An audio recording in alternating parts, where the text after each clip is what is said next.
ಒಬ್ಬಟ್ಟು ಅದಕ್ಕೆ ತುಪ್ಪ. ಏಯ್ ತೆಗಿಯೋ ಕೈ, ಮೊದಲು ಅವಳು ತಿನ್ಲಿ, ಆಮೇಲೆ ನಿಂಗೆ ಕೊಡ್ತೀನಿ. ಹೋಗಿ ಕೂತ್ಕೋ. ನೋಡು ಈ ಸ್ವೀಟು, ಇಲ್ಲಿ ನೋಡು ಗೊಜ್ಜು, ಹೆಸರು ಕಾಳು ಕೋಸಂಬರಿ, ಇಷ್ಟೆಲ್ಲ ಮಾಡಿದ್ದೀನಿ. ಯಾವುದೇ ಸಂಕೋಚ ಇಲ್ಲದೆ ನೀನೆಲ್ಲ ತಿನ್ಬೇಕು, ಸರಿನಾ? ದುರ್ಗಾ, ನೀನು ಎಷ್ಟೆಲ್ಲ ಕೆಲಸ ಮಾಡ್ತೀಯ, ದೇವಸ್ಥಾನದಲ್ಲೂ ಕೆಲಸ ಮಾಡ್ತೀಯ, ಮನೆಯಲ್ಲೂ ಕೆಲಸ ಮಾಡ್ತೀಯ, ಸಾಲದಕ್ಕೆ ಡ್ಯಾನ್ಸ್ ಬೇರೆ ಹೇಳ್ಕೊಡ್ತೀಯ. ಇಷ್ಟೆಲ್ಲ ಮಾಡೋದಿಕ್ಕೆ ನಿನಗೆ ಶಕ್ತಿ ಬೇಡವೇನಮ್ಮ?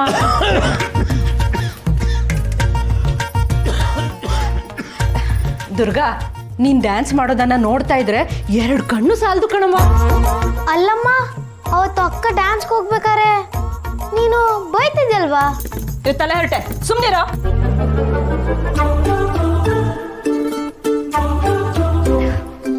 ದುರ್ಗಾ, ನೀನು ಹೀಗೆ ದೇವಸ್ಥಾನದಲ್ಲಿ ಮನೆಯಲ್ಲಿ ಡ್ಯಾನ್ಸ್ ಮಾಡ್ತಾ ಇದ್ರೆ ನೀನು ಒಳಗಿರೋ ಕಲೆ ಯಾರಿಗೂ ಕಾಣಿಸಲ್ಲ ಮಗಳೇ.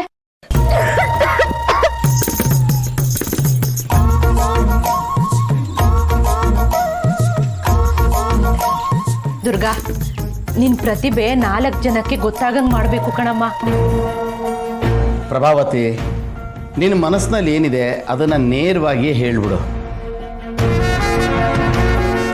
ಏನಿಲ್ಲ ಕಣಮ್ಮ, ನೀನು ಈ ಚಿಕ್ಕಮ್ಮಂಗೋಸ್ಕರ ಒಂದ್ ಕಡೆ ಡ್ಯಾನ್ಸ್ ಮಾಡ್ತೀಯಾ? ಎಲ್ಲಿ ಅಂತ ಹೇಳಿ ಚಿಕ್ಕಮ್ಮ.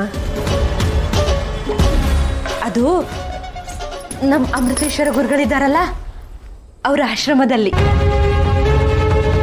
ಪ್ರಭಾವತಿ, ಏನು ಮಾತಾಡ್ತಿದ್ಯಾ ನೀನು? ತಲೆಗೆಲೆ ಕೆಟ್ಟಿದ್ಯಾ ನಿಂಗೆ?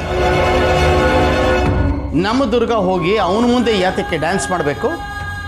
ಏನ್ರಿ ನೀವು ಅವನು ಇವನು ಅಂತೆಲ್ಲ ಹೇಳ್ತಿದ್ದೀರಲ್ಲ? ನಮ್ಮ ಅಮೃತೇಶ್ವರ ಗುರುಗಳ ಶಕ್ತಿ ಬಗ್ಗೆ ನಿಮಗೆ ಗೊತ್ತಿದೆಯಾ? ನೋಡು, ಅವೆಲ್ಲ ಬೇಕಾಗಿಲ್ಲ. ನಮ್ಮ ದುರ್ಗ ಅವನ ಮುಂದೆ ಹೋಗಿ ಡ್ಯಾನ್ಸ್ ಮಾಡೋದಿಲ್ಲ ಅಷ್ಟೇ. ಅಲ್ಲ ರೀ, ನೋಡು, ಮಾಡಲ್ಲ.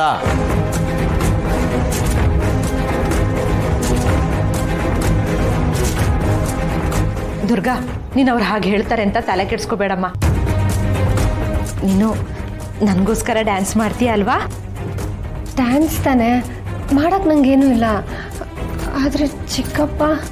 ಅಯ್ಯೋ, ನೀನು ಅವ್ರ ವಿಷಯ ಬಿಟ್ಬಿಡು, ನಾನು ನೋಡ್ಕೋತೀನಿ.